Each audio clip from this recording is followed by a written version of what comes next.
ScouterStan. Just want to talk about putting together a really good parents guide for new parents that are coming into your unit. Now, we've all been there. The first night of joining scouting and getting involved and not knowing what the heck they're talking about. There's all these acronyms and you never know what's going on. So for new parents, a guide that you can put together that explains certain capabilities of your unit's uniqueness. And with that, I'm going to do a top 10 countdown in no particular order. Okay, so one thing's not better than the other. So don't in any way think that you could skip one. Okay, these are just 10 really important things to include in your unit's new parent guide. Number 10, parents' participation level that you expect as a unit. Some units are fully leadered and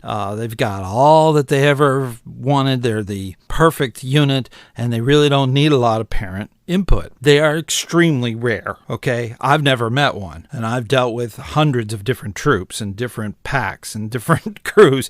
I've done with a lot of different units, and I've never met one that didn't need parent involvement. So you need to spell that out. That's very, very important to make sure that they know what you want from them. A good place to start for that is that a top 100 score. You know, you want all the families to have a 100 score. That's a list that's out there. So look into it. You could also do a parent survey. So that will help too. So these are things that need to be in your new parent guide. Number 9, annual membership fees. Parents may not understand the charter system. When they join, typically they pay for up to the end of the year. That's when they first join.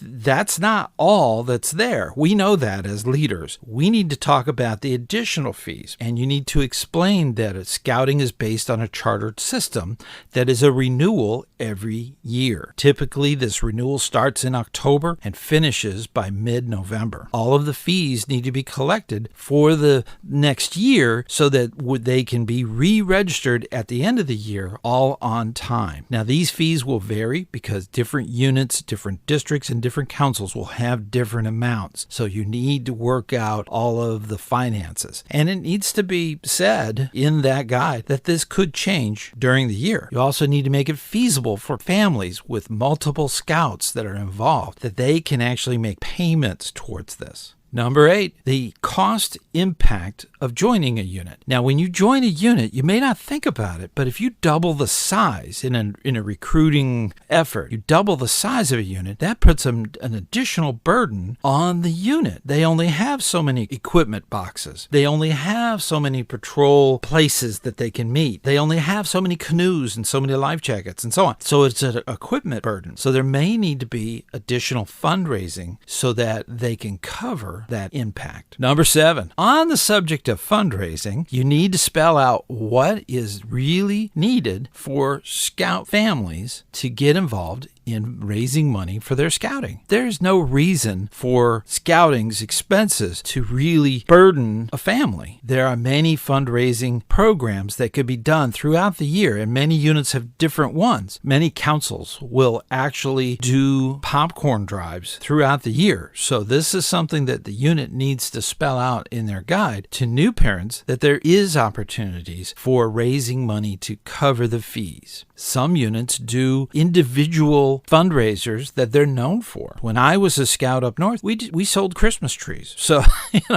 that was something we did every year. And there came to a point where we didn't even set up a lot. We just called the people that we had and just kept it going from there. So we had new tents and new stuff all the time. That's the thing. You can come up with these systems that need to be spelled out to your new parents. Number 6, your meeting location. That will vary. Some units will vary depending on the month, different times of the year. They might meet all the time at the school, but when the school is out for the summer, what do? Where do they go? Close up shop. You have to have a place for meetings, or you could do summertime activities. So that's something to think about, and it needs to be spelled out in your parent guide. Number 5, uniforms. What are the expectations the unit has for uniforms? Now, this is a stress point for a lot of new parents. They believe that they've got to go out and get a brand brand new uniform. If that's not the case, you need to spell that out in your new parent's guide. A lot of times, especially with Cub Scouts, it's best that they first get the pack t-shirt, okay? And that pack t-shirt, or a Class B, a lot of people call it, that is what the scout is going to wear most of the time. Now, eventually, they're going to need a shirt at least so that they can put their scarf on, have all of their badges and everything they can show off at a pack meeting, okay? So that is something that they are eventually going to need. And a lot of units have what they call a scout closet, which is recycled uniforms, pants and shirts and all that stuff. And it's in a space or a trunk or something of that nature where parents can actually get them, donate one and take one out of the box, that kind of thing. Now, uniforms last a very long time and they don't get holes in them right away.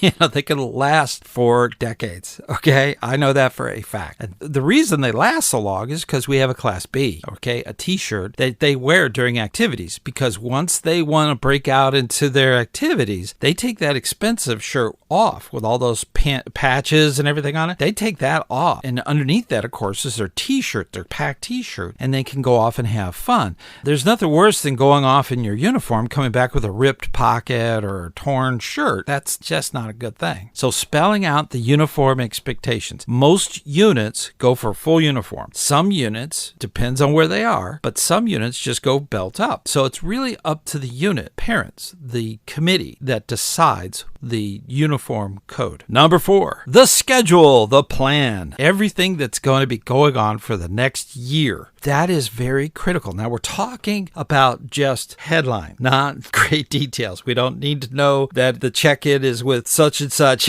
at that particular camp and their phone number. We don't need that kind of detail. What we need to know is what camp and what dates. That's it. Just a rough idea of what is going on in your particular unit. This is a schedule. This can be a supplement. This could be something you could add to a guide. Now, if your guide is really fancy, with color pictures and all kinds of stuff, that might be the best because that changes all the time. It's important to also include not only the campouts, but any fundraising that's going on and anything that's happening in your district or council. That needs to be in that calendar too. Number 3, communication list. You need to have all of your scout-facing leaders' contact information, whether it be a phone number, email, or texting, or what have you. It all depends on what the leader prefers to communicate with the new parents. This is critical information for a new parent. They need to know who to call when they have a question. This is critical information so that they can get the answers without having to go through or guess at any particular thing. Now, this communication list needs to also list any of the social media that the unit has, anything as far as a website, that needs to be in there too. Number 2, code of conduct. Now, we as scouts live by and work with the Scout Oath and Scout Law. Sometimes that doesn't cover everything. So if there needs to be a code of conduct spelled out, it's important that it's there for the new parents to read over. This code of conduct could also be required by your chartered organization that's actually part of your unit. That leads us right into number 1, and that is your charters, restrictions, and guidelines. These are very important.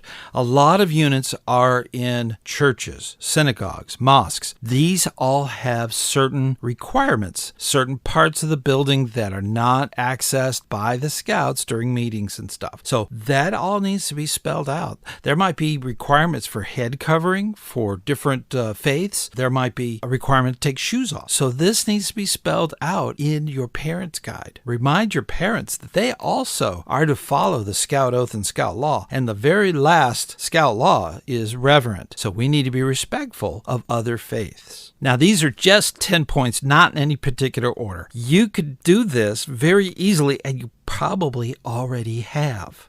And if you haven't, oh my gosh, you need this like yesterday, okay? It needs to be done. And it's so important. This information is so important to your new parents just getting into your unit. They need this in their hands as soon as possible, and it needs to be kept up to date. Very important to keep everything up to date. If it's an old one, recycle it, okay? Don't hand out old parent guides. You need them to have the latest latest, newest information. And I know you do a great job for your unit, and this is very helpful for your recruiting team. They need this tool.